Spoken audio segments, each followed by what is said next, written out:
Bueno, pues vamos a empezar. ¿Qué les parece? Es una tarde calurosa. Hace días se lanzó al mercado la obra La presunción de inexistencia de operaciones en la legislación tributaria mexicana, sus efectos fiscales y consecuencias penales. Este libro empezó a circular ya en venta vía electrónica. Me percato que empieza a llegar ya a los domicilios vía mensajería. La presentación de esta obra está pendiente de llevar a cabo en la Facultad de Derecho y Ciencias Sociales de la Universidad Michoacana de San Nicolás de Hidalgo por parte del magistrado Victorino Rojas.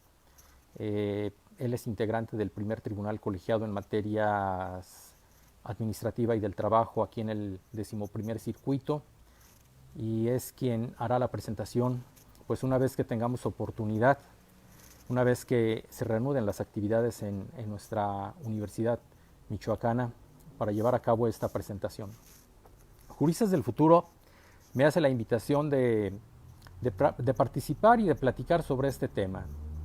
Yo les quiero hablar esta tarde de las operaciones inexistentes y sus efectos penales. La crisis de impartición de justicia tributaria en México. El primer antecedente sobre este concepto novedoso, a partir del año 2014, data de la exposición de motivos del 8 de septiembre del año 2013, presentada por el entonces titular del Poder Ejecutivo a la Cámara de Diputados para la adición del artículo 69b del Código Fiscal de la Federación. Decía dentro de la exposición que se proponía esta adición mediante un procedimiento dirigido a sancionar y neutralizar el esquema del tráfico de comprobantes fiscales. La propuesta centra atención en los contribuyentes que realizan fraudes tributarios y que no usan la elusión legal de la norma a través de este tráfico de comprobantes fiscales. Esto es, a quienes los adquieran, vendan o coloquen y quienes de alguna manera se benefician de este tipo de actividad ilegal que tanto perjudica al fisco federal. Debo hacer una aclaración. Quien ha sido mi alumno, que aquí ya hay algunos, saben que no utilizo acrónimos cuando hago una exposición, porque muchas personas luego no saben qué puede significar el acrónimo. Y en este tema del tráfico de comprobantes fiscales, a los emisores y a los receptores se les ha identificado a través de dos acrónimos que no voy a utilizar. Si ustedes cuando me hagan alguna pregunta los quieren utilizar, con mucho gusto puedo entender de lo que me estén hablando. En esta exposición vamos a hablar de los emisores de comprobantes fiscales digitales por Internet y de los receptores de comprobantes fiscales digitales por Internet. Y les decía,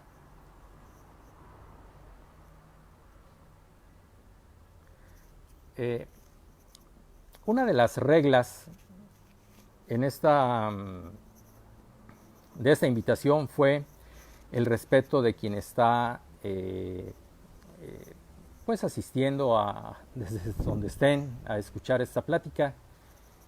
Creo que es importante que tengamos respeto en relación a su servidor y yo lo tendré también hacia ustedes con mucho gusto por algún comentario que por ahí surgió. Bien, el 1 de enero del año 2014 es que el primer texto entra en vigor el primer texto del artículo 69b del Código Fiscal de la Federación, el cual de origen contemplaba 6 párrafos. Los 3 primeros párrafos dedicados a los emisores de comprobantes fiscales y los 3 siguientes párrafos dedicados a los receptores de comprobantes fiscales. Hablo de un primer texto porque en el año 2018, el 24 de junio del año 2018, se publica en el Diario Oficial de la Federación un segundo artículo 69b. Y de los 6 párrafos que se contenían, ahora pasamos prácticamente a 9 párrafos. Les decía, en el primer texto, el contenido del artículo 69b era muy claro. Los 3 primeros artículos dedicados a los emisores de este tipo de comprobantes y los 3 siguientes párrafos dedicados a los receptores de estos comprobantes. Ya para el 25 de julio del año 2018, que es la fecha en que entra en vigor la reforma al Código Fiscal de la Federación a este artículo 69b, se contemplan ya 9 párrafos.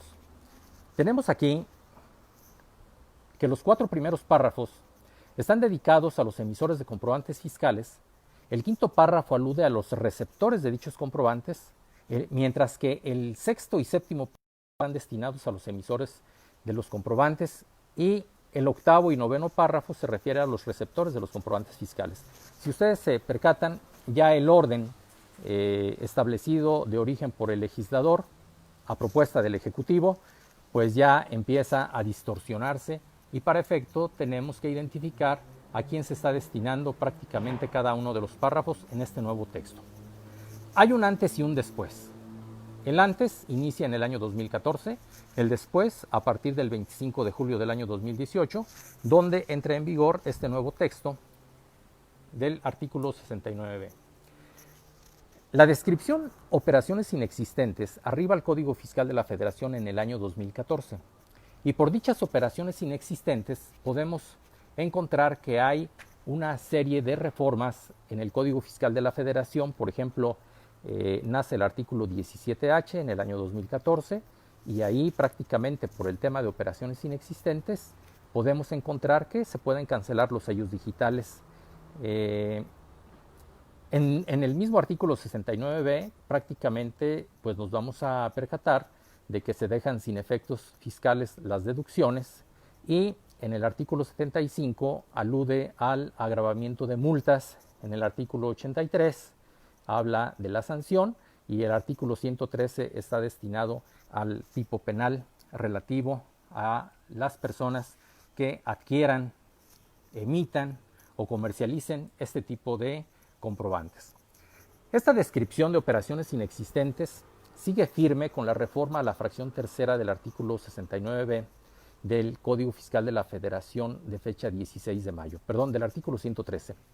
El artículo 113 se dice que se impondrá sanción de 3 meses a 6 años de prisión al que adquiera comprobantes fiscales que amparen operaciones inexistentes, falsas o actos jurídicos simulados. Este artículo 113, en un origen, por ejemplo, en el año 2013, la fracción tercera aludía a que esta sanción de 3 meses a 6 años de prisión se aplicaba a quien fabricara, falsificara, reprodujera, enajenara, gratuita u onerosamente, distribuyera, comercializara, transfiriera, transmitiera, obtuviera, guardara, conservara, recibiera en depósito, introduzca a territorio nacional, sustraiga, use, oculte, destruya, modifique, altere, manipule o posea dispositivos de seguridad sin haberlos adquirido en términos del artículo 29A, fracción octava de este código, del Código Fiscal de la Federación. Este texto del artículo 113 cambia a partir del año 2014 para establecerse entonces una sanción para quien expida, adquiera o enajene comprobantes fiscales que amparen operaciones inexistentes, falsas o actos jurídicos simulados. Esta fracción tercera tiene una reforma el 16 de mayo del año 2019 y únicamente se refiere ya a quien adquiera comprobantes fiscales. ¿Dónde queda prácticamente quien expida? Bueno, pues tenemos que en el artículo 113 bis, que se adiciona el 16 de mayo del 2019, contempla que se impondrá sanción de 3 a 6 años de prisión al que expida o enajene comprobantes fiscales que amparen operaciones inexistentes, falsas o actos jurídicos simulados. Tenemos entonces que a partir del 16 de mayo de 2019 ya hay una sanción específica para quien expida, que es una sanción de 3 a 6 años de prisión, mientras que la fracción tercera del artículo 113 únicamente ahora se destina para quien los reciba. La evolución de esta sanción penal, derivada de la expedición, adquisición y generación de comprobantes con operaciones inexistentes, prácticamente se estipula en esta fracción tercera del artículo 113 del Código Fiscal de la Federación, tiene su origen en el año 2014, tiene una segunda reforma en el año 2019, pero finalmente en el mismo año 2019 tiene una derogación, y a su vez, en este momento en que se deroga, hay una adición al artículo 113 bis, en donde ya actualmente en el 113 bis se contempla la sanción tanto para quien expida como para quien adquiera. Para el 1 de enero del año 2014, entonces, el artículo de origen aludía tanto a quien expidiera como adquiriera estos comprobantes. Para el 16 de mayo del 2019 solamente se refiere a quien adquiera, pero para el 8 de noviembre del año 2019 esta fracción tercera se deroga. Y nace entonces, ya con anterioridad, el 16 de mayo del 2019, un artículo 113 bis, en donde se contemplaba que se impondría sanción de 3 a 6 años de prisión, y este 113 bis, el 8 de noviembre del año 2019, se reforma, y de contener solamente un párrafo, ahora contiene 5 párrafos. Ya se establece aquí una sanción de 2 a 9 años de prisión al que por sí o por interpósita persona expida, enajene, compre o adquiera este tipo de comprobantes que amparen operaciones inexistentes. La inexistencia de las operaciones amparadas en comprobantes fiscales se consigna, por tanto, en el artículo 69b del Código Fiscal de la Federación. Si tuviéramos a la mano el artículo de origen del año 2014 y el artículo vigente a partir del año 2018, del 25 de julio, podríamos encontrar diferencias. En este artículo, esta inexistencia se establece como una presunción juris tantum, donde el contribuyente en un plazo de 15 días puede manifestar lo que a su derecho convenga y aportar la documentación e información que considere pertinente para desvirtuar los hechos manifestados por el SAT. En el primer párrafo de este artículo prácticamente alude a este concepto. En el segundo párrafo, que sigue intacto, prácticamente no tiene modificación. Aquí se refiere a este plazo de 15 días que tienen a partir de la última de las notificaciones que se hubiese efectuado. Estas notificaciones de origen, la primera se realiza en su buzón tributario, la segunda en la página de internet del SAT y la tercera a través del Diario Oficial de la Federación. Y es esta última la que se considera para efecto de computar el plazo de estos 15 días que tendrían los contribuyentes emisores de comprobantes fiscales. A partir del 25 de julio, esta es una de las novedades de la reforma del 25 de julio del 2018, los contribuyentes podrían solicitar por única ocasión una prórroga de 5 días para desvirtuar la operación. El Servicio de Administración Tributaria, una vez que los contribuyentes aportaron los elementos para desvirtuar esta presunción de inexistencia de operaciones contenidos en sus comprobantes fiscales, valora las pruebas, valora sus defensas que se hayan hecho valer y va entonces a notificar la resolución. Y aquí tenemos un cambio sustancial. Este párrafo de origen, que nace a partir del 1 de enero del año 2014, establecía que prácticamente en un plazo que no excedería de 5 días, tendría que valorar las pruebas, tendría que valorar las defensas que el contribuyente hubiese hecho valer y notificaría su resolución a los contribuyentes.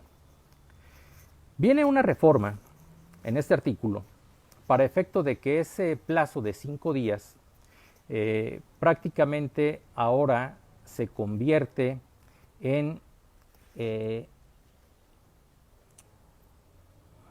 50 días. Tenemos que, a través de una serie de impugnaciones que los contribuyentes empezaron a realizar, los contribuyentes aludían a que, si bien era cierto, se les informaba que los comprobantes fiscales que habían emitidos no tenían valor porque se consideraba que contenían operaciones inexistentes, no menos cierto era que la autoridad administrativa solamente contaba con 5 días para valorar las pruebas, para valorar sus defensas y para notificar la resolución. Aquí hay un error por parte del legislador o un error por parte del Ejecutivo, porque el legislador pues toma lo que le presenta el Ejecutivo y eso le empieza a dar dolores de cabeza a la autoridad administrativa. ¿Por qué? Porque el contribuyente, una vez que le era notificado en el buzón tributario que le era notificado a través de la página del SAT y que finalmente se publicaba en el Diario Oficial de la Federación, el contribuyente acudía dentro del plazo de 15 días, aportaba pruebas, realizaba manifestaciones y la autoridad podía tardar 200 días, 300 días y emitía su resolución y determinaba al contribuyente de ser un presunto emisor de comprobantes fiscales como una persona que en definitiva expedía comprobantes fiscales con operaciones inexistentes. Algunas salas regionales del Tribunal Federal de Justicia Administrativa y algunos tribunales colegiados de circuito, algunos juzgados de distrito en el país, empezaron a realizar una interpretación de este párrafo y consideraron que si la autoridad administrativa había recibido en tiempo y forma estas pruebas y defensas y había emitido posterior a estos 5 días su determinación de ser un emisor definitivo de este tipo de comprobantes, pues prácticamente se encontraba ante un acto que prácticamente había caducado. Y empezaron a llegar sentencias favorables a los contribuyentes que verdaderamente estaban traficando este tipo de comprobantes y que por este tipo de interpretaciones se estaban viendo beneficiados porque realmente estaban vendiendo comprobantes fiscales, estaban defraudando al fisco federal y por esta situación de que la autoridad no notificaba la resolución donde se consideraba al emisor de comprobantes fiscales como emisor definitivo, pues en consecuencia se decretaba la nulidad del acto administrativo con un beneficio para el particular. Y por tanto solicitan al legislador un cambio en el artículo 69b del Código Fiscal de la Federación para insertar en este párrafo o para modificar el plazo de 5 días a 50 días. Y esta situación le permite a la autoridad pues contar con un mayor tiempo para poder emitir su resolución correspondiente. El primer impacto para el receptor de comprobantes fiscales de un emisor contenido en un listado definitivo se plasma en otro párrafo de este artículo 69b porque señala que los efectos de la publicación de un listado de contribuyentes que se consideren que han emitido comprobantes de manera definitiva será considerar con efectos generales que las operaciones contenidas en dichos comprobantes fiscales no producen ni produjeron efecto fiscal alguno.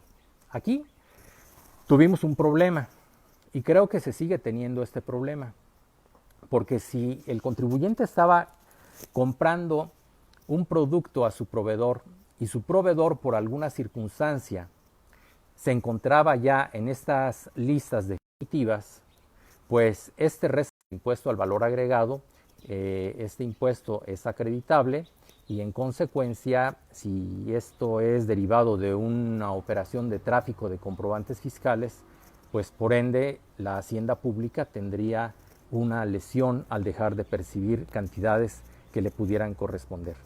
Tenemos entonces que el dejar sin efectos los comprobantes pues traerían un perjuicio al receptor de dichos comprobantes. Cuando atendimos varios casos, pues teníamos la duda de si únicamente se estaban observando los comprobantes. Planteo de distinta manera. El receptor de los comprobantes fiscales tendría una duda. Oye, ¿cuáles comprobantes son los que se quedan sin efectos? ¿Los que le están observando o todos los comprobantes que él en la vida comercial que tuve con el emisor van a correr esta misma suerte de dejarlos sin efectos? Pues prácticamente el artículo 69b solamente dice que los comprobantes quedarán sin efectos y por tanto el contribuyente, en aras de su incertidumbre, lo que hacía era aportar los elementos para poder acreditar que toda la operación comercial con el contribuyente, toda la operación comercial había sido válida, aportando lo que en su momento pudiera considerar si se tratara de una operación real. La gran dificultad de las personas que adquieren este tipo con fines fraudulentos es evidentemente que la autoridad administrativa les va a argumentar que no es suficiente todo lo que le lleven, contratos, comprobantes fiscales, estados de cuenta, registros contables, periciales, en virtud de que no es suficiente y es lo que ellos aluden, lo que regularmente los contadores conocen como materialidad. Un tema que considero que es penal, lo meten en el tema administrativo y prácticamente este concepto de materialidad no lo encontramos regulado en la legislación mexicana y existe una gran preocupación en virtud de que el Tribunal Federal de Justicia Administrativa ha empezado a integrar en sus criterios jurisprudenciales este concepto de materialidad sin nunca estar definido en la legislación relativa. Otra de las novedades de la reforma del 25 de julio del año 2018 es la inserción de un párrafo relativo a que la Autoridad Administrativa Servicios de Administración Tributaria trimestralmente se obliga a publicar un listado de aquellos contribuyentes que lograron desvirtuar los hechos que se les imputaban, así como aquellos que obtuvieron una resolución o sentencia firme que hayan dejado sin efectos la resolución a que se refiere el cuarto párrafo del artículo 69b, derivado de que hubiesen promovido algún medio de defensa, ya sea en sede administrativa, un recurso administrativo, el recurso de revocación, o bien un juicio contencioso administrativo regulado por la Ley Federal de Procedimiento Contencioso Administrativo, o incluso, porque así lo hayan considerado, pues hayan agotado el juicio de amparo y este juicio de amparo haya concluido con la emisión de una sentencia y esta sentencia hubiese quedado firme, pues la autoridad ahora iba a limpiar con esta publicación el buen nombre de los inocentes a causa de una ulterior publicación. Ustedes perfectamente saben que los hechos negativos en la sociedad respecto de una persona trascienden respecto de los positivos. Basta que una persona haya hecho algo indebido, se dé a conocer y bueno, pues esa persona evidentemente va a tener un impacto en la sociedad.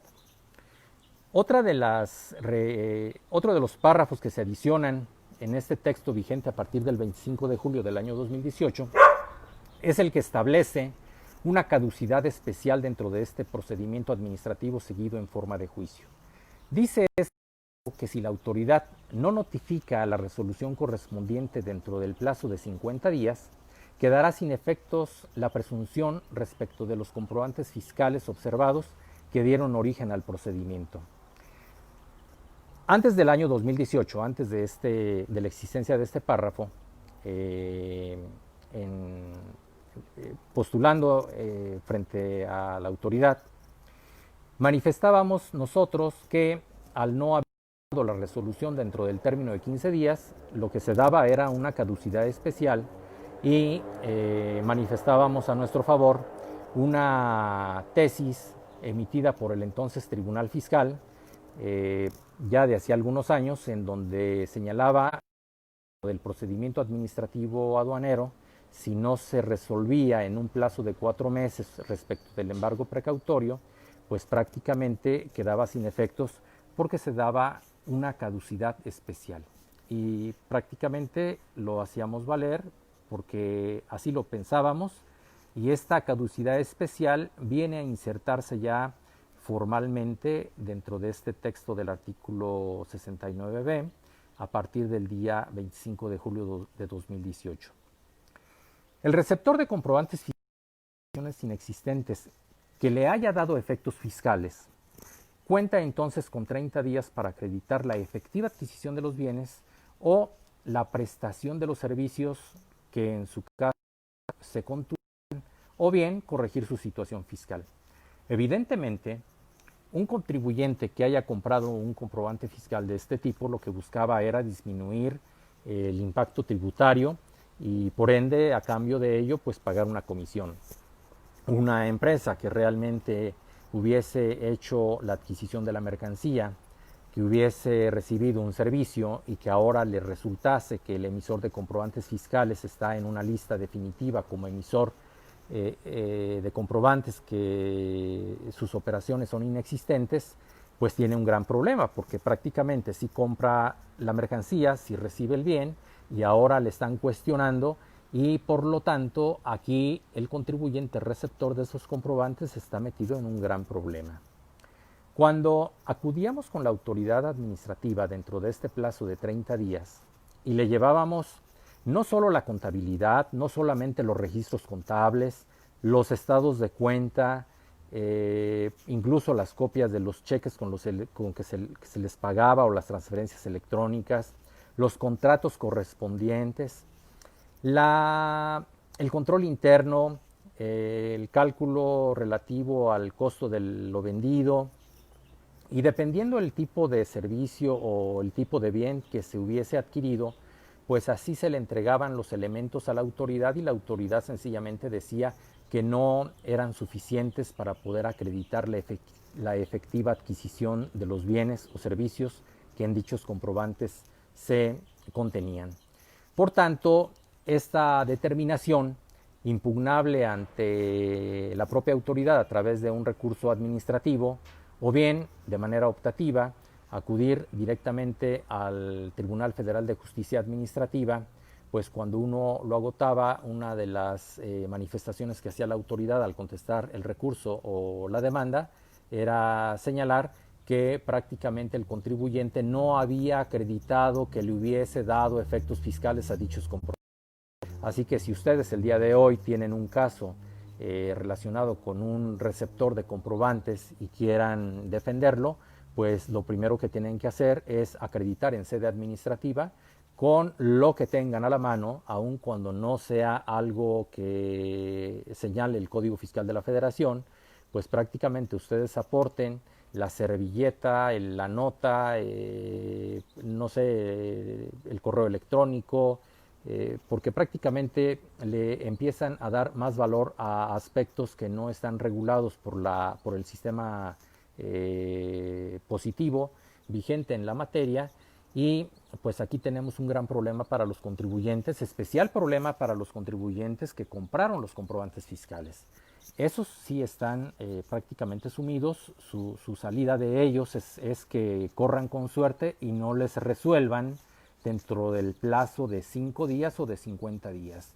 Y luego hay otros que corren con más suerte, que ni siquiera acuden dentro de los 15 días derivado de la última publicación, que ya vimos que es la última publicación, la que se hace en el Diario Oficial de la Federación, que no aportan, que no acuden, que se les determina su situación un año después y que prácticamente cuando van a la impugnación, lo primero que se hace valer es que no se emitió esa determinación dentro de los 5 días, y es el caso de cuando estuvo vigente el artículo 69b, que fue del 1 de enero del 2014 al día 24 de julio del año 2018. O bien, dentro de los 50 días, si es un caso después del día 25 de julio de 2018, fecha en que se reforma el artículo 69b del Código Fiscal de la Federación.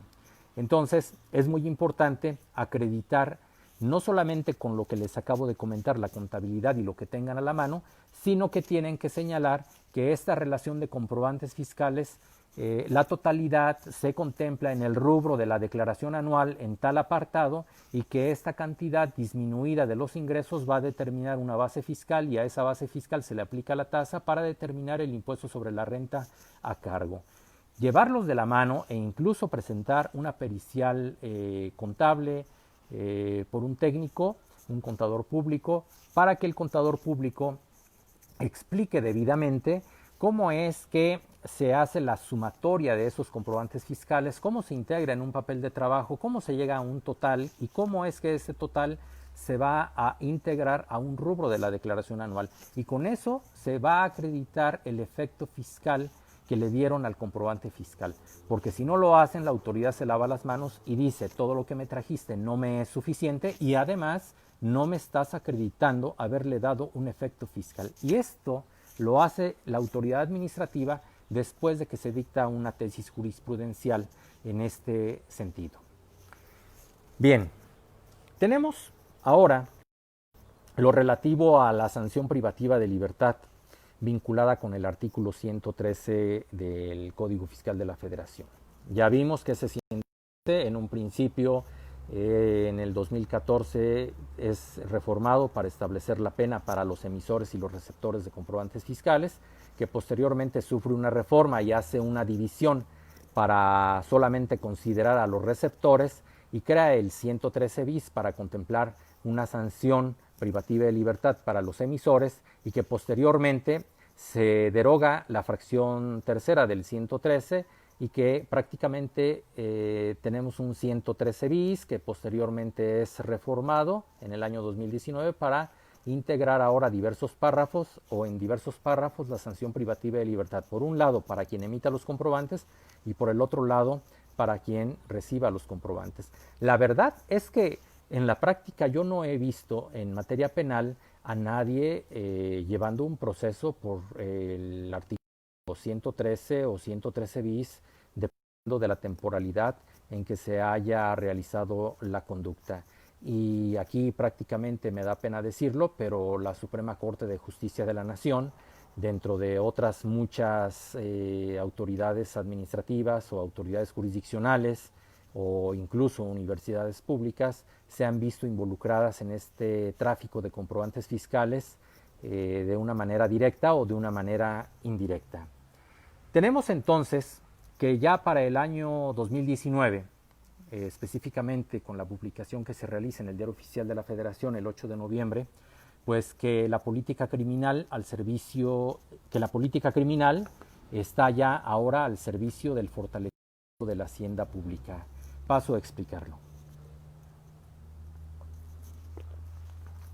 Con lo que se llamó la reforma penal tributaria del 8 de noviembre del año 2019, tenemos que se reforman, adicionan y derogan diversas disposiciones de la Ley Federal contra la Delincuencia Organizada, de la Ley de Seguridad Nacional, del Código Nacional de Procedimientos Penales, del propio Código Fiscal de la Federación y del Código Penal Federal. Aquí prácticamente quiero referirme al esquema del Código Fiscal de la Federación y es con esta publicación que se reforma el artículo 113 bis que ya existía y que se deroga la fracción tercera del artículo 113 del Código Fiscal de la Federación para quedar en los términos que ya habíamos comentado. Aquí hay una situación importante que no deben perder de vista, que yo les invito a reflexionar sobre ello, que es el artículo transitorio. El artículo transitorio primero dice que esta reforma del 8 de noviembre del año 2019 entrará en vigor el 1 de enero del año 2020. O sea, que prácticamente este tema de delincuencia organizada y todos los aspectos penales empiezan a su vigencia el 1 de enero del año 2020. Pero no hay que también hay un artículo transitorio dentro de la reforma al Código Fiscal de la Federación o dentro de lo que es la serie de reformas que se publican en materia fiscal para el año 2020, en donde se establece un tipo de amnistía fiscal para este tipo de contribuyentes, en donde se les dice, oye, si tú te autocorriges dentro de los 3 primeros meses del año 2020, pues no voy a aplicar ninguna sanción penal. Y aquí también en la práctica no he visto contribuyentes que opten por realizar pagos. Están apostando a que la autoridad administrativa, que el particular sabe que la autoridad administrativa no cuenta con capacidad material, con capacidad humana para poder iniciar actuaciones relativas a delitos fiscales e incluso a iniciar las acciones penales correspondientes solicitando la integración de las carpetas de investigación relativas. Les decía que yo les invitaba a reflexionar sobre el artículo transitorio de la reforma del 8 de noviembre del año 2019 del Código Fiscal de la Federación, entre otros ordenamientos de naturaleza penal, porque este artículo transitorio considero que vulnera evidentemente principios jurídicos como el de irretroactividad de las normas previsto en el artículo 14 de nuestra Constitución, violenta el principio de legalidad y de retroactividad que se contempla en el artículo 9 de la Convención Americana sobre Derechos Humanos y violenta en el mismo sentido el principio de irretroactividad consignado en el apartado 15.1 del Pacto Internacional de Derechos Civiles y Políticos. Y aquí tenemos un gran problema, porque no sabemos cuando se lleguen los asuntos al máximo tribunal de nuestra nación si el órgano jurisdiccional va a considerar que estamos frente a normas sustantivas o a normas procedimentales, porque ustedes saben que hay un efecto para unas y un efecto para otras. Actualmente el estado de los emisores ya es de más de 10,000 o de más de 11,000 emisores presuntos, más de 10,000 o 10,500 emisores definitivos, y todo esto trae un efecto hacia los receptores, porque los emisores no solamente se dedicaban prácticamente a venderle a un receptor, sino que ese emisor seguramente tenía una serie de clientes, y ya se han de imaginar ustedes cómo es el impacto que se empieza a dar o se empieza a generar dentro del contexto tributario cuando una empresa se dedica a realizar este tipo de prácticas indebidas, pues va a afectar a todas las demás. Posiblemente es algo así como la pandemia que estamos viviendo, ¿verdad? Con esto del coronavirus. Vemos entonces que la autoridad jurisdiccional empieza a emitir criterios jurisprudenciales en relación al artículo 69b, y el primer criterio jurisprudencial data de septiembre del año 2014, en donde la autoridad considera que es improcedente conceder la suspensión en el juicio de amparo en relación a los efectos y consecuencias de la aplicación del artículo 69b del Código Fiscal de la Federación. Tenemos prácticamente más de 5 años sin suspensiones en los juicios de amparo en relación a los juicios de amparo que solicitan o a los quejosos, contribuyentes, personas físicas, personas jurídicas que solicitan el amparo y protección de la justicia de la Unión y que solicitan la suspensión del acto reclamado y no se los están otorgando. La segunda o el primer bloque, esta es una jurisprudencia de septiembre de 2014. Enseguida tenemos un bloque de tesis jurisprudenciales publicadas en octubre de 2015, donde prácticamente se considera que este artículo 69b es un artículo inmaculado. Y si vamos al diccionario de la Real Academia de la Lengua, pues vamos a encontrar que el concepto inmaculado es algo así como aquella persona que está sin mancha. Y este artículo 69b, para efectos de si es inconstitucional o no, pues este artículo pues lo vamos a considerar sin mancha, porque se dice que el procedimiento relativo a la presunción de inexistencia de operaciones, por un lado, no contraviene el derecho de audiencia, no contraviene el principio de irretroactividad de la ley, no contraviene el principio de presunción de inocencia, ni tampoco violenta el derecho a la libertad de trabajo.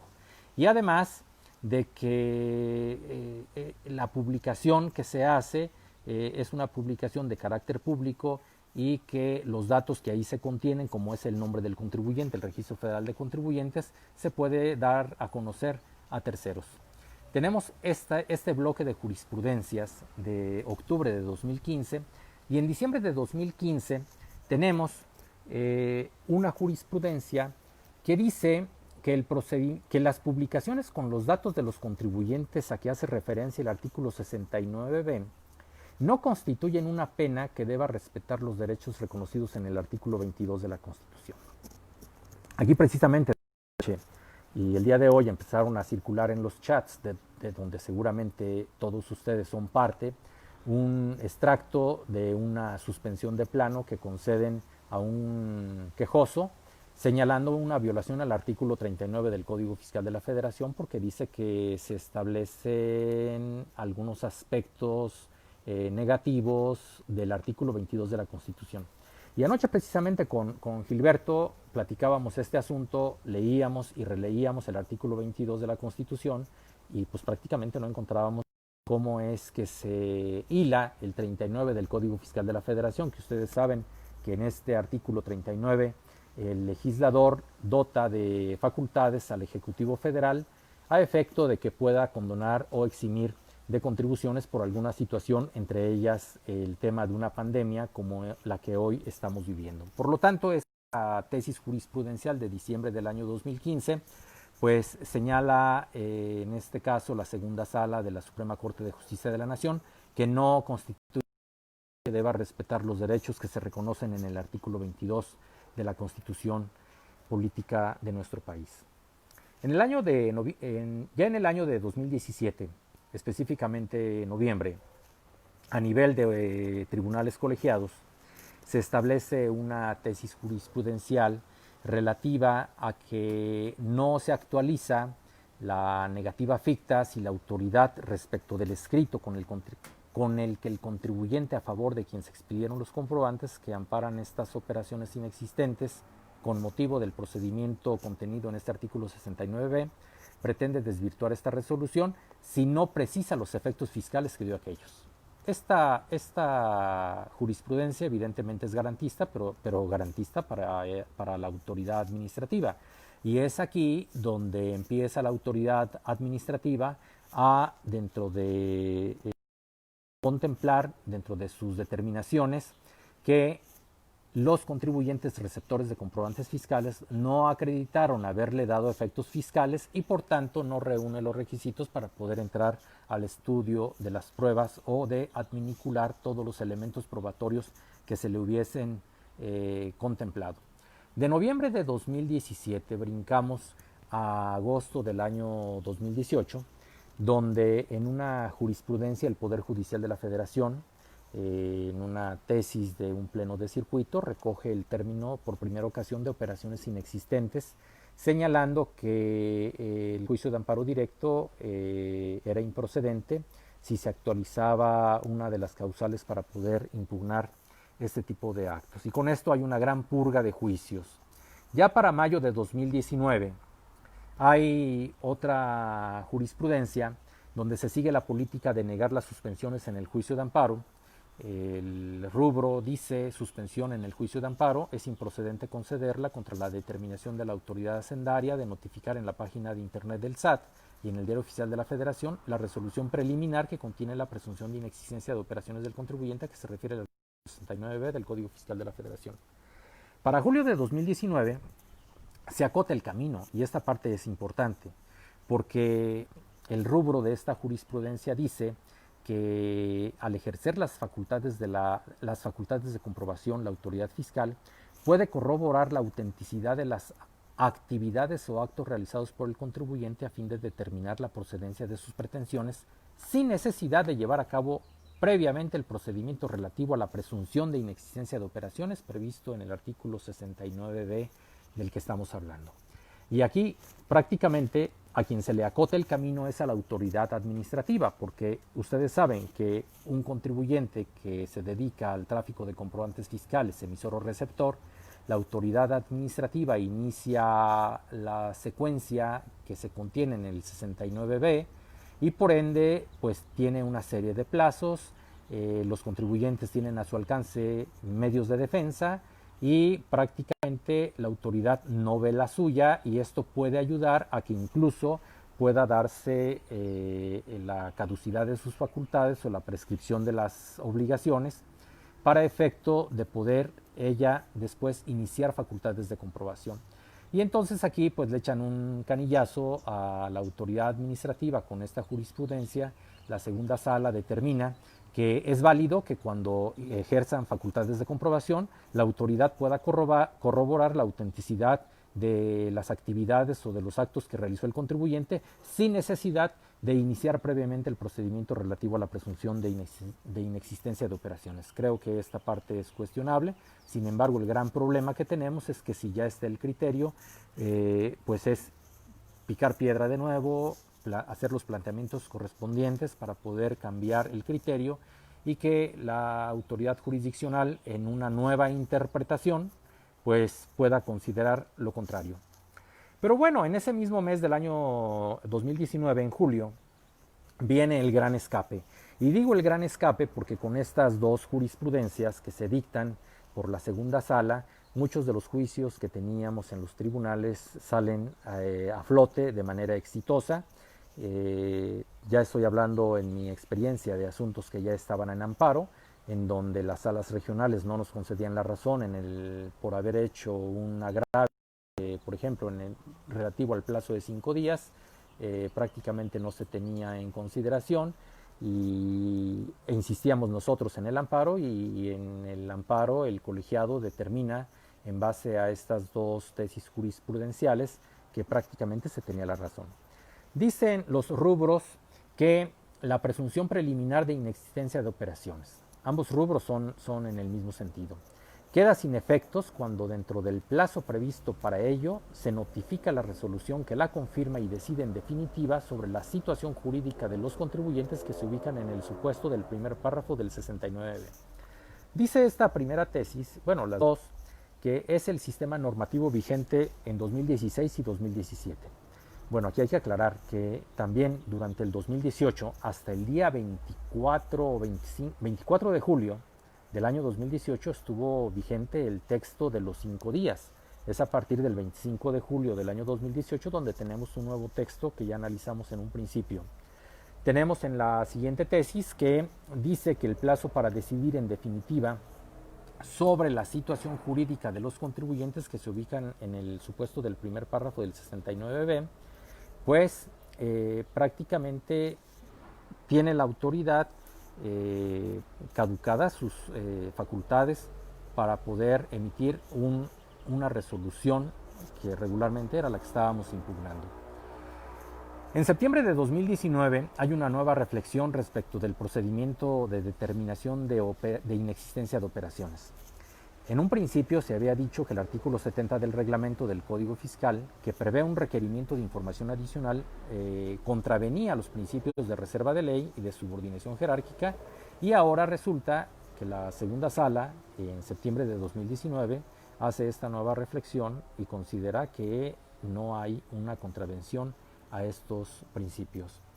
En diciembre de 2019 se le fortalece más al SAT con una jurisprudencia de la segunda sala que dice que el procedimiento para acreditar la materialidad, primera ocasión que veo yo en una jurisprudencia del Poder Judicial el concepto de materialidad en materia fiscal, se había visto en materia penal, bueno, pues que este procedimiento para acreditar la materialidad signifique lo que sea, porque no sabemos qué significa la materialidad de las operaciones de los contribuyentes que hubieran dado efectos fiscales a los comprobantes emitidos por empresas que presuntamente realizan operaciones inexistentes. Bueno, pues que la omisión de la autoridad de resolver en el plazo establecido en la regla 1.5 de la resolución miscelánea fiscal para 2017 configuraba una negativa ficta, y en su caso la emisión extemporánea de la resolución expresa no daba lugar a su nulidad. Y aquí tenemos ahora prácticamente un blindaje para la autoridad administrativa para poder ella seguir defendiendo su postura. Esta postura precisamente del SAT frente a las presuntas operaciones inexistentes, bueno, pues la autoridad determina que quien expide el CFDI no desvirtúa con lo que ofrece o argumenta estar en el supuesto del primer párrafo del 69b. Y la postura en relación a las operaciones inexistentes es que dice que quien recibe el comprobante no acredita con lo que se ofrece, con los argumentos que se realizan, que haya efectivamente adquirido el bien o haya recibido los servicios contenidos en estos comprobantes, y que con ello no se materializan dichas operaciones.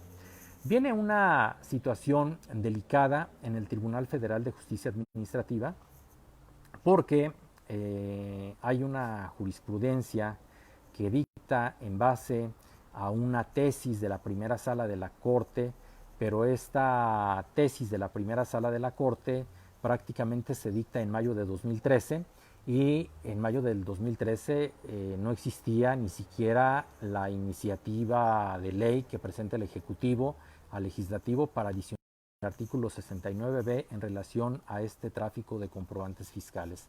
Y aquí el rubro de esta tesis es comprobantes fiscales. La autoridad puede válidamente desconocer su efecto fiscal cuando las operaciones amparadas en ellos carezcan de materialidad, pero nunca definen la materialidad. Ni la Corte define la materialidad en su jurisprudencia de mayo de 2013, porque obviamente no existía el 69b, y prácticamente el Tribunal Federal de Justicia Administrativa tampoco define lo que es la materialidad. Tenemos otra tesis del Tribunal Federal de Justicia Administrativa del año 2017, donde resuelve un caso en materia del impuesto sobre la renta, que dice que la tiene facultades para cuestionar la materialidad de los hechos que sustentan los ingresos gravados y los gastos deducidos. Y también, como origen de esta tesis, un criterio emitido por la primera sala de la Corte, pero este criterio es de junio del año 2013. Y en el mismo sentido, en junio de 2013, todavía no existía la propuesta de inserción en el Código Fiscal de la Federación del artículo 69b. A partir de enero del 2006, el término de normas o el término normas de información financiera, que los contadores para identificarlas utilizan el acrónimo NIF, se utiliza en sustitución de lo que hace muchos años se utilizaba como los principios de contabilidad generalmente aceptados. Un secretario de acuerdos de la segunda ponencia de la sexta sala regional metropolitana del Tribunal Federal de Justicia Administrativa, en alguna obra, dice que estas NIF no son reglas, que no son normas de conducta obligatorias, que son una base de una técnica como lo es la contabilidad, que resultan auxiliares en el manejo mismo de las empresas, es decir, como un método de evaluación propio de estas que aporta resultados uniformes y que permite exámenes de comprobación, de seguimiento aconsejable, pero no obligatorio. Tan es así que no existe una normatividad que prevea una sanción por la no aplicación de dichos principios. Por lo tanto, vemos que la materialización de las operaciones a que alude el SAT carece de fundamento jurídico, que no existe una forma de acreditar un concepto cuyos alcances no se encuentran contenidos en ningún ordenamiento tributario, que las disposiciones legales vigentes no obligan a los contribuyentes a efectuar la comprobación de los deberes fiscales del emisor de este tipo de comprobantes fiscales y que el receptor de este tipo de comprobantes fiscales solo está obligado a verificar que determinados datos estén contenidos en el documento que se les expide. Es todo. Prácticamente este 69B pasa a ser un tipo de caja de cristal en donde vemos que la misma Secretaría de Hacienda y Crédito Público ha sido detectada como receptora de este tipo de comprobantes, que la misma Suprema Corte de Justicia de la Nación ha sido listada como receptora de este tipo de comprobantes y no vemos una acción de naturaleza penal hacia este tipo de instituciones como es la Secretaría de Hacienda y como es la Suprema Corte de Justicia de la Nación. Solo tomé estos dos casos por ser emblemáticos, por el hecho de no tener más tiempo. Y bueno, pues son 18:54, me quedan 6 minutos para las 6, tenemos 15 minutos para preguntas y respuestas y con mucho gusto pues les puedo resolver las dudas que pudieran tener. Dice, hola, se perdió la señal, no se escucha, no lo sé. Yo aquí estoy en vivo con 180 personas que me están viendo. Así que empiezo yo a ver comentarios y si hay alguna pregunta, con mucho gusto los puedo ir resolviendo.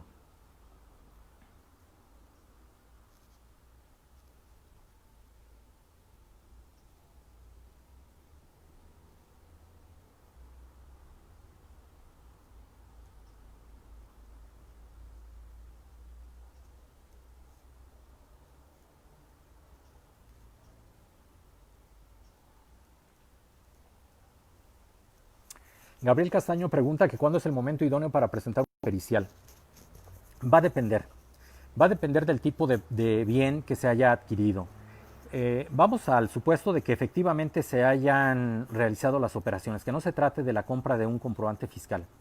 Cuando se realiza la compra de un bien tangible, ese bien necesariamente debió haber sido solicitado al proveedor, debió haber sido requerido, debió haber sido pagado, debió haber sido trasladado, debió haber sido recibido, debió haber sido usado dentro de una línea de producción o bien si es una comercializadora debió darse de alta dentro del inventario de la empresa, debió haberle dado una rotación, debió haber salido del almacén, posteriormente se enajena y se entrega ese bien. Dentro de todo este proceso que estoy señalando, si usted se fija, Gabriel, el Código Fiscal de la Federación no me señala un procedimiento específico, por lo cual, mediante una pericial contable, en donde usted pueda ofrecer la contabilidad para que el contador pueda responder una serie de preguntas para identificar que la operación Vamos a suponer de un transformador eléctrico se compró a una empresa de Monterrey por una empresa de Guanajuato. Bueno, pues hubo un intercambio de correos electrónicos en donde se solicita la cotización, se solicitan las características, se hace el pago, se hace la transferencia, se hace el traslado del bien hasta Guanajuato. Aquí, por ejemplo, la experiencia nos dice que hay que documentar pues a través de la carga de combustible del bien en el que se transporta el otro bien, el pago de casetas, a efecto de acreditar que efectivamente ese vehículo que transportaba en este caso el transformador de que le hablo, tuvo un origen y un destino. Posteriormente, acreditar que se recibió. Para eso, bueno, pues la empresa debe llevar una serie de controles internos y esos controles internos van a poder identificar que una persona lo descargó, se almacenó, se vendió posteriormente, se trasladó a un lugar y que incluso se pueda corroborar la instalación y existencia física de ese transformador, vamos a suponer, en algún fraccionamiento o bien que se le haya vendido a algún municipio para el tema de su alumbrado público. Y bueno, de esa manera se puede ofrecer la pericial en sede administrativa o en sede jurisdiccional. Pero aquí hay una parte importante, no solamente la pericial, aparte de todas las documentales que acabo de señalar, sugiero también presentar la testimonial en el Tribunal Federal de Justicia Administrativa, esto a efecto de poder llevar al chofer de la unidad, de poder llevar al almacenista, de poder llevar incluso al cliente, de poder llevar a los técnicos que instalaron el transformador para que ellos de cierta manera puntualmente puedan responder a las preguntas que se le hagan y que después que el magistrado las valide, pues en consecuencia puedan desahogarse debidamente. Y todo esto adminiculado debidamente se va a acreditar con ello que el bien sí existió, que sí se adquirió, que la cantidad que se pagó fue por dicho bien y que ese bien incluso está instalado en algún lugar.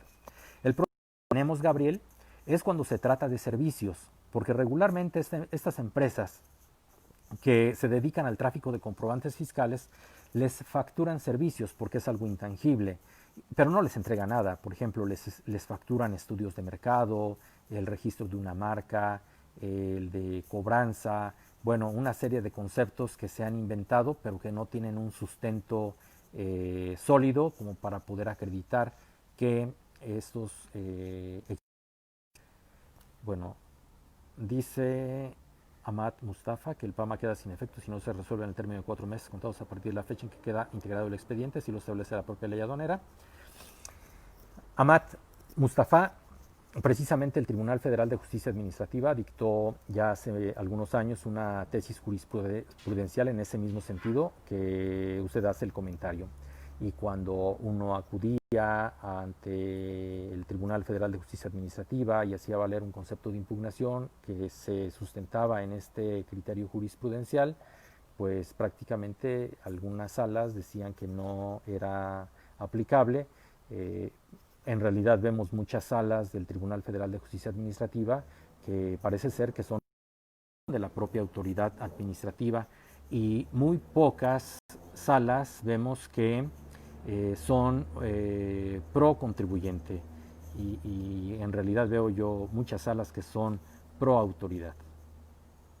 Scarlett González dice que acaba de llegar y que no lo borren. Yo soy de la idea de que cuando me pidan finalizar voy a guardar el video para que quede colgado. Sí, claro, no se va a borrar. Perfecto. Bueno, voy de abajo hacia arriba. Sigue diciendo Mustafa, en ese supuesto la autoridad fiscal vulneraba principios de legalidad y de inmediatez. Sí.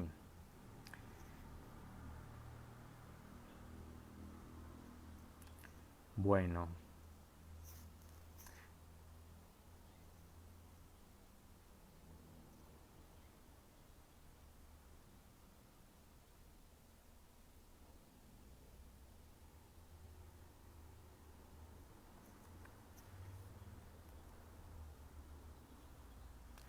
pues yo los invito a adquirir el libro.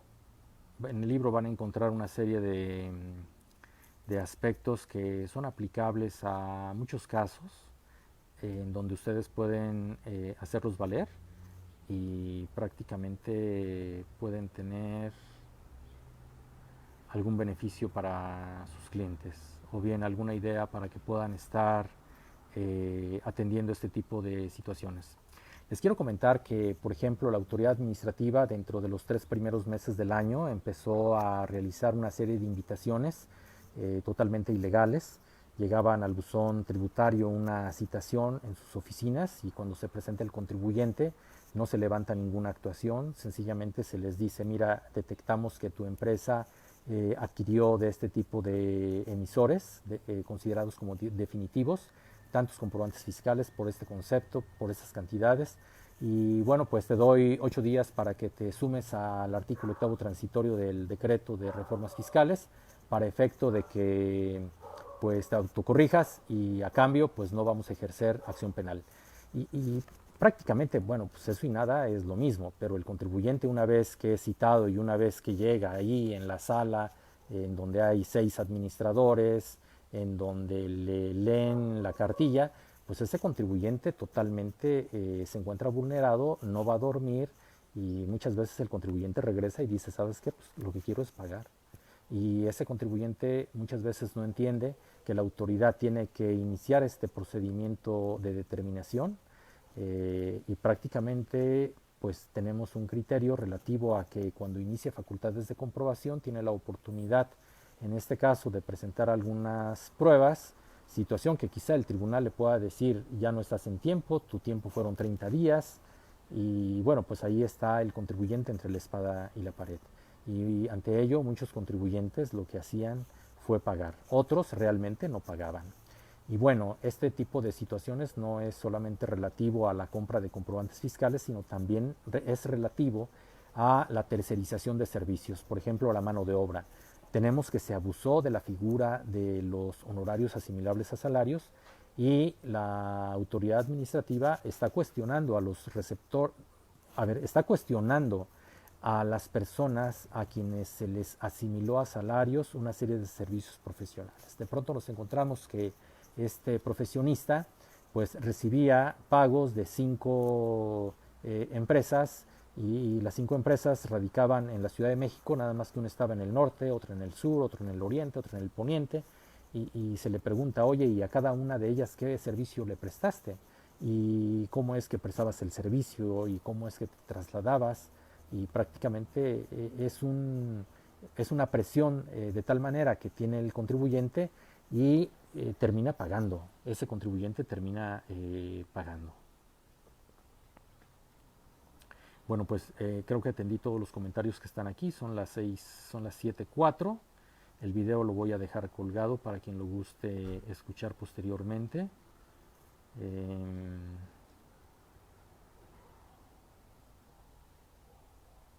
Me preguntan cuáles son los requisitos que se deben revisar en caso de ser receptora.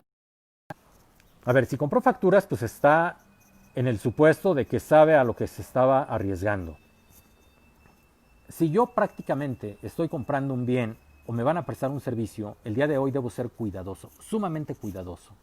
Debo dejar constancia, primero, de que si se formaliza esto mediante un contrato, lo tengo que celebrar ante notario público o ante un corredor público, para efecto de dotarle de fecha cierta.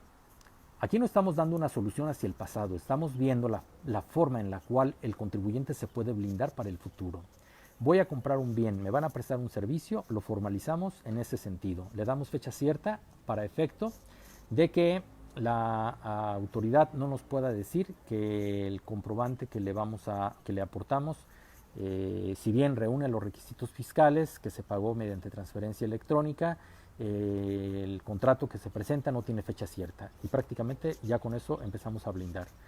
La parte relativa a otros elementos que no están contemplados en la legislación, Marta Patricia Martínez Cruz, considero que son los de control interno. Dependiendo de lo que se reciba, dependiendo de lo que se adquiera, es que se debe cuidar de la manera en que se pide el bien, en que se cotiza, en que se realiza el presupuesto, en que se envía el correo electrónico, en que se realiza una llamada telefónica, en que el bien es trasladado, en que se almacena, en que se administra el bien dentro de la empresa y después en el que se emite. Aide Villanueva, ¿qué características especiales debe tener el perito fiscal? Es un contador público, es cualquier contador público. El contador público es un perito en la materia contable y él basta con tener una cédula profesional expedida por la Dirección General de Profesiones de la Secretaría de Educación Pública. Él puede ser el perito del actor o del quejoso, dependiendo si se promueve un juicio contencioso administrativo federal o un juicio de amparo. Gilberto, ¿cuál es su opinión respecto de que la autoridad fiscal pueda declarar la inexistencia de las operaciones contenidas en los comprobantes mediante facultades de comprobación sin necesidad de haber iniciado el procedimiento contenido en el artículo 69b? Bueno, pues que esta determinación es ilegal. ¿Por qué? Porque el Código Fiscal señala que una vez que se le determina al emisor de comprobantes fiscales como un emisor definitivo, el particular tiene 30 días para poder desvirtuar. Y si la autoridad fiscal llega y dice tus comprobantes no contienen operaciones existentes, realmente se está el contenido del artículo 69b, contrario a lo que señaló ya la jurisprudencia que acabamos de comentar. Realmente dentro del litigio, y Gilberto precisamente lo sabe, es que postulando, presentando promociones, es que podemos animar a las autoridades a cambiar de criterios. Pero considero que si la autoridad fiscal inicia facultades de comprobación correspondientes al artículo 42 del Código Fiscal, fracción segunda, fracción tercera, la fracción segunda relativa a lo que conocemos como visitas, Dios mío, se me fue, a revisiones de gabinete o revisiones de escritorio, la fracción tercera a revisiones domiciliarias, visitas domiciliarias, y la fracción novena vigente a partir del año 2014 como la visita electrónica o una revisión electrónica. Bueno, pues si en ellas determina que los comprobantes no tienen este contenido que deben tener los comprobantes, bueno, pues sencillamente se llega a la determinación de un crédito fiscal. El particular puede, dentro del medio de defensa, aportar los elementos probatorios para acreditar que sí adquirió el bien, pero también se tiene que señalar dentro del concepto de agravio, del concepto de impugnación, que se violenta el contenido del artículo 69b porque previo a realizar la determinación del crédito fiscal, contrario a lo que dice la tesis jurisprudencial que acabamos de mencionar, repito, se debió haber agotado el procedimiento administrativo que se sigue en forma de juicio contenido en el artículo 69b. John Rambo Bourne, presunción de inocencia en materia tributaria. También deberían las autoridades respectivas aplicar dicha valoración. Bueno, este tema es súper importante en materia de derechos humanos y prácticamente John tiene razón, pero tenemos que seguir luchando, tenemos que seguir incidiendo en señalar esta violación a este principio dentro de nuestras impugnaciones para que los órganos jurisdiccionales se animen a cambiar sus criterios. Ahora, recuerden, yo señalaba al principio de esta presentación que estamos frente a una crisis de impartición de justicia. ¿Por qué? Pues porque los juzgadores pues son empleados y los magistrados no son eternos en sus puestos, así que van a ser ratificados y si ellos tienen un buen desempeño, se podrán quedar otro tiempo, si tienen un mal desempeño. Pero ¿para quién es un buen desempeño y para quién es un mal desempeño? Pues depende. Eso les he enseñado mucho a mis alumnos, que se deben cuestionar primero, antes de responder algo, deben preguntarse las circunstancias. ¿Por qué? Porque si decimos el juez es injusto, pues obviamente para la autoridad el juez es justo. Si el juez dice la autoridad es injusto, pues fue justo para el contribuyente.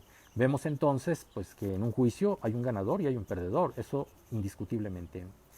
Ivette, ¿cuál sería la prueba pericial más idónea para acreditar disminución de comprobantes fiscales? Más bien deducción, creo yo.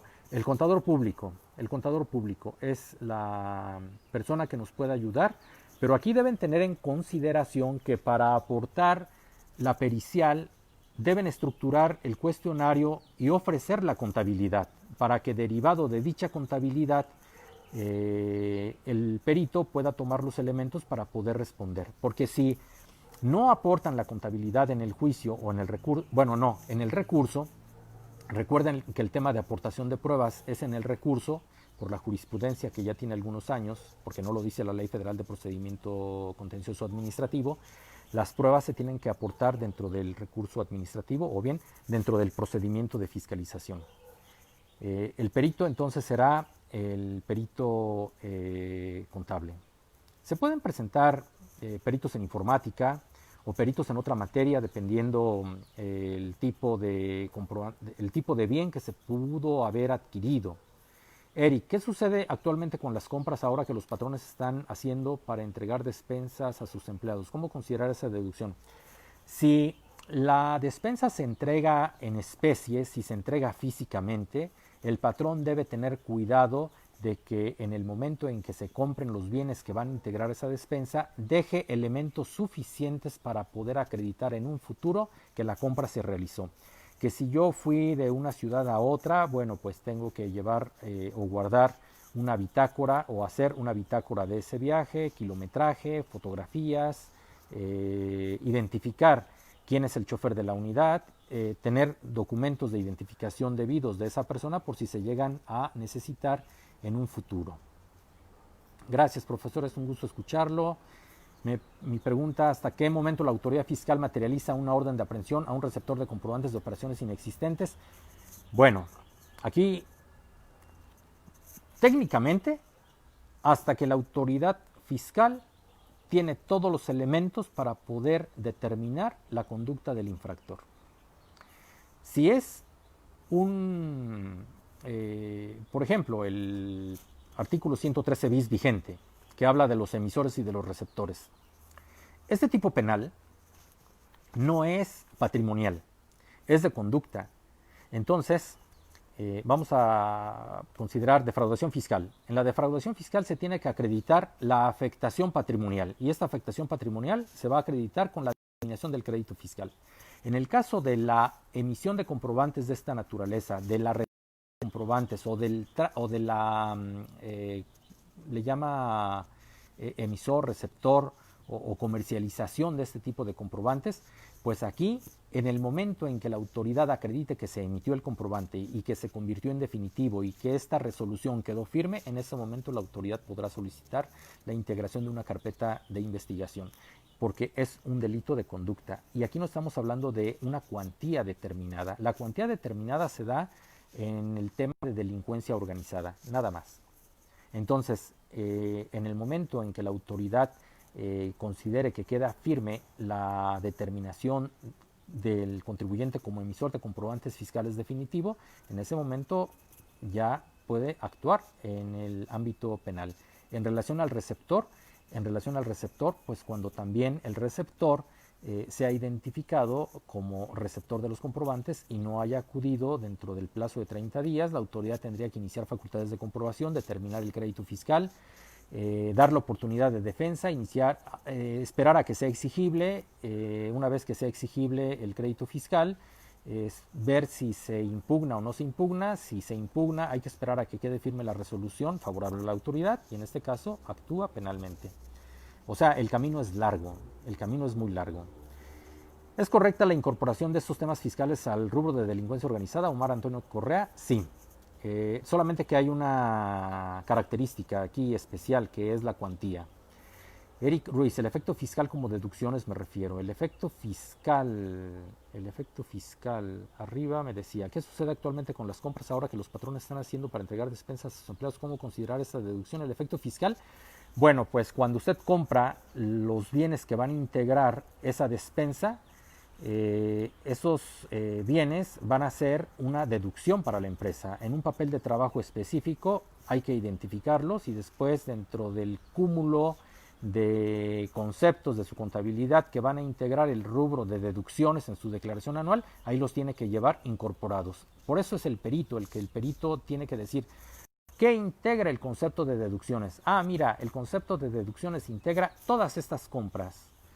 Y ahí van a estar esas compras de los elementos de la despensa que el contribuyente entrega a sus trabajadores. Noemí Díaz, ¿qué le espera a un contribuyente que no se entera? Que se encuentra en la lista publicada en el diario oficial, o bien que le ha dado efectos fiscales a los comprobantes emitidos por un contribuyente que se encuentra en la lista. Pues prácticamente ese contribuyente tiene un problema. Y el problema es que desde el 2014 se le dijo, debes estar al pendiente todos los días de la publicación que se haga en el Diario Oficial de la Federación. ¿Por qué? Porque ahí puede aparecer tu cliente que le compras regularmente bienes, que te presta servicios y que por algún error administrativo o porque vendió una factura y se le detectó, ese contribuyente se sube a una lista. Yo no lo vi, me pasaron ya los 30 días. Bueno, pues tenía la opción, de acuerdo al octavo transitorio del decreto de reforma fiscal para 2020, 3 meses que ya pasaron de esta amnistía especial, enero, febrero, marzo del 2020, para poder autocorregirse, para poder pagar la cantidad.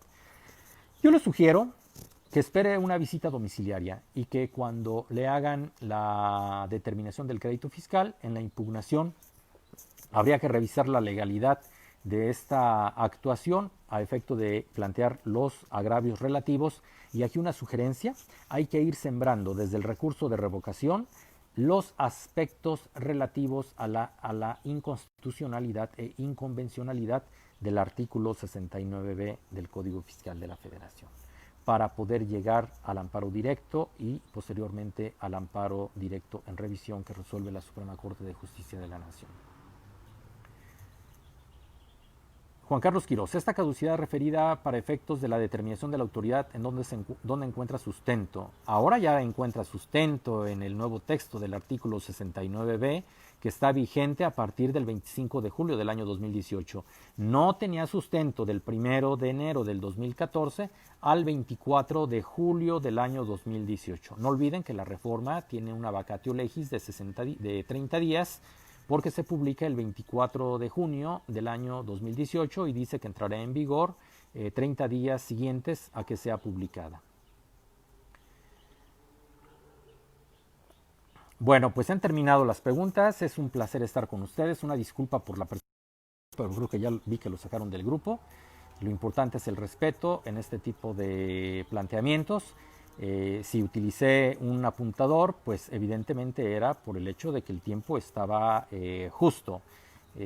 Cuando yo doy mis clases no utilizo un apuntador. Son las 7 de la noche con 19 minutos. Agradezco yo a Juristas del Futuro, a ustedes, mis 144 personas que están ahora conectadas, les agradezco y estoy a sus órdenes. Mi nombre es Jorge Álvarez Banderas, creo que hay un currículum por ahí en la página de Juristas del Futuro. Esta es la obra que está a la venta por la editorial Thomson & Reuters y prácticamente aquí pueden encontrar muchos elementos que les pueden servir a ustedes para la impugnación de los asuntos que atiendan de sus clientes. Pues muchas gracias y buenas tardes. Yo termino la transmisión. Hasta luego. Gracias.